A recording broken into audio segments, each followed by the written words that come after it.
for almost I want y'all to count, 5 centuries. That's 500 years. We have been reduced to scorn, reproach. We've been nobodies. A scorn and derision among the nations.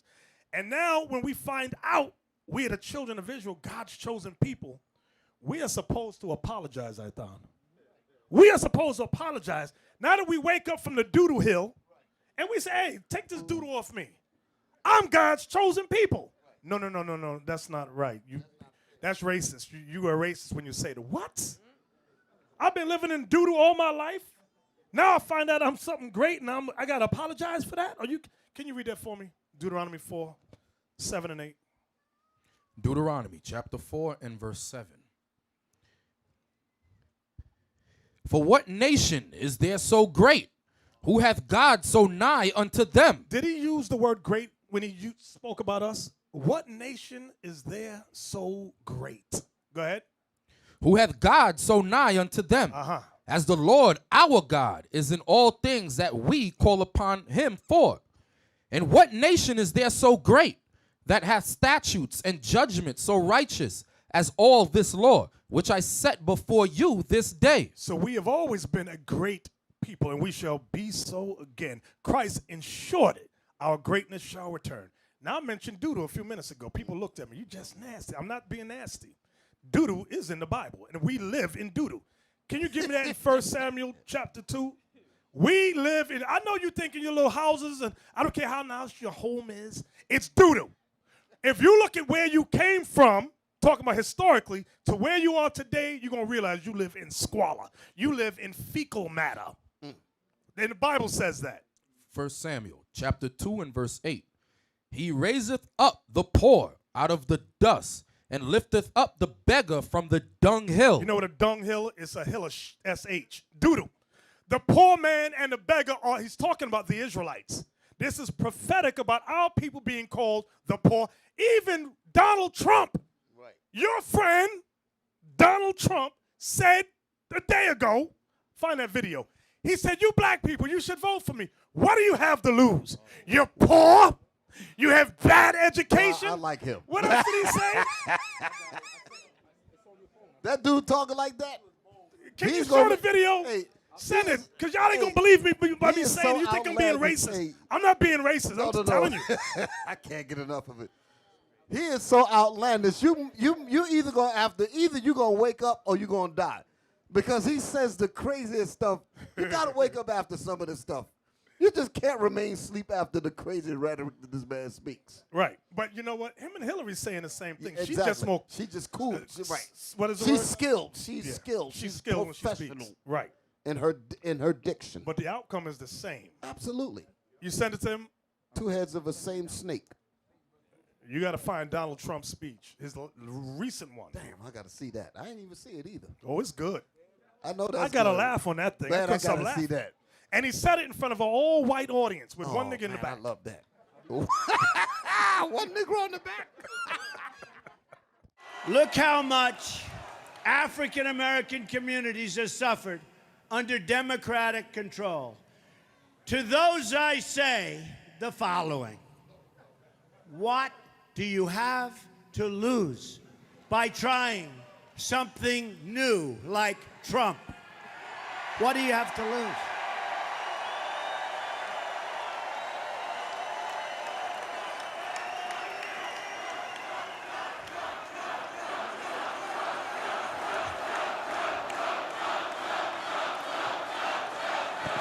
See the nigga in the back? I told you I didn't make that up. I say it again. What do you have to lose? Look, what do you have to lose? You're living in poverty.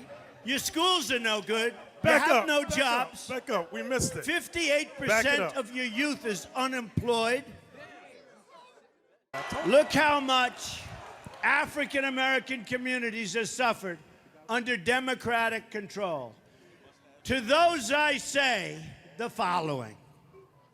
What do you have to lose by trying something new like Trump? What do you have to lose?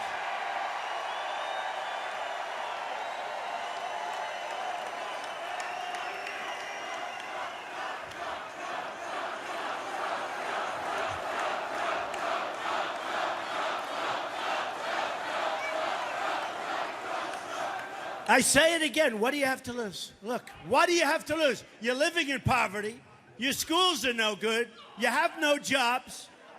58% of your youth is unemployed.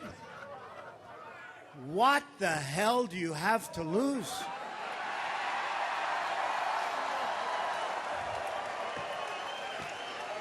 And at the end of 4 years, I guarantee you that I will get over 95% of the African American vote. I promise you.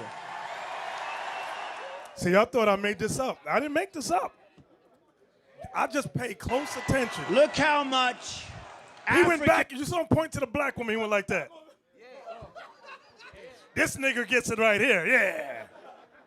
Yeah. Y'all, some of y'all looking up here, they say, how in the world could these men laugh at this? Well, it is funny. It is funny. But in the real sense, it shows you how destroyed of a people we are. That's the reason why I said what I said about him. Because what he's actually doing, he's actually showing us the filth of our minds right in front of us. So we have no excuse to remain this way.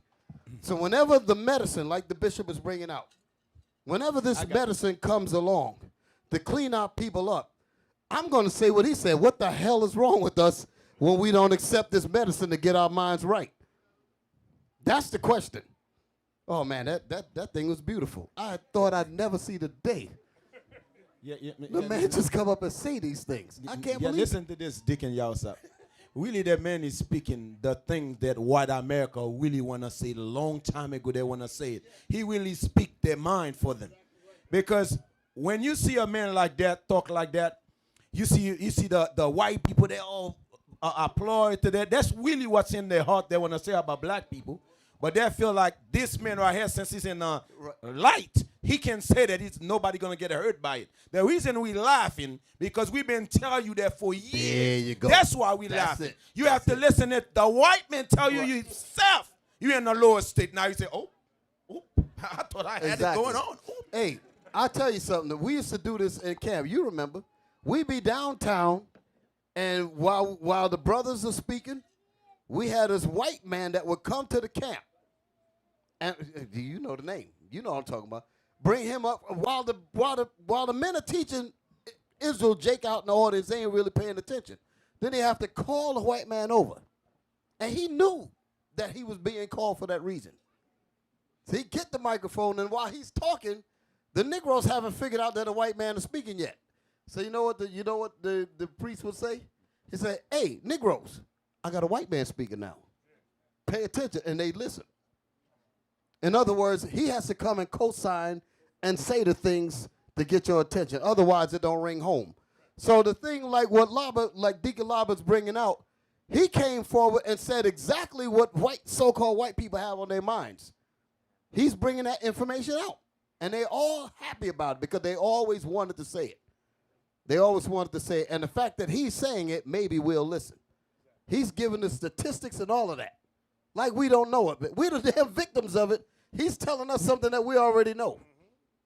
Wow, that's amazing. That goes back. Read that again. Where were you at in Samuel? 1 Samuel chapter 2. 1 Samuel chapter 2, verse 8. He raiseth up the poor out of the dust. So we are the poor, meaning poor in spirit. God is going to raise us up out of the dust, which is a low estate. Go ahead. And lifteth up the beggar from the dunghill. Why is it calling us beggars? Because we're the ones on welfare, unemployment, always want a job. Can you hire me, please? And we were the kings and gods of the earth. Now it's calling us poor and beggars. Read that beggar part again. And lifteth up the beggar from the dunghill. The dunghill. Dung means doo-doo. S-H-I-T. That's what dung is. That's the life we live. And you got to see it. I'm going to tell you how bad it is. Some of y'all don't know. Those of y'all that live in the projects, I'll say it like that, the projects. You ever have cops go to your house? Let me tell y'all a secret. Some of y'all might know. Some of you might not know. They talk about how nasty blacks and Latinos are. I ain't talking about the black cops so much, but the white cops, they do. They go, you see this filth? Oh, that's disgusting. Oh, God, don't sit down. There's a roach will fall right on you. Now, I'm not saying that these are things that's common conversation. Common. But which goes back to the scripture that says he raises up the beggar from the dunghill. The way we live is not, and that goes for those of you who may have a big house. It's still a dunghill from where you came from. Okay? When you once had your own plot of land, things of that nature, now you're paying taxes and things of that sort. Read that again for me. He raiseth up the poor out of the dust, and lifteth up the beggar from the dunghill, to set them among princes. You see that? To set us where? Among princes, and to make them inherit the throne of glory. God is going to make us to inherit the throne of glory. Was that it? For the pillars of the earth are the Lord's, and he hath set the world upon them. Y'all see that? So everything is meant for our benefit. It might not look like it yet, but everything is set and created for our benefit.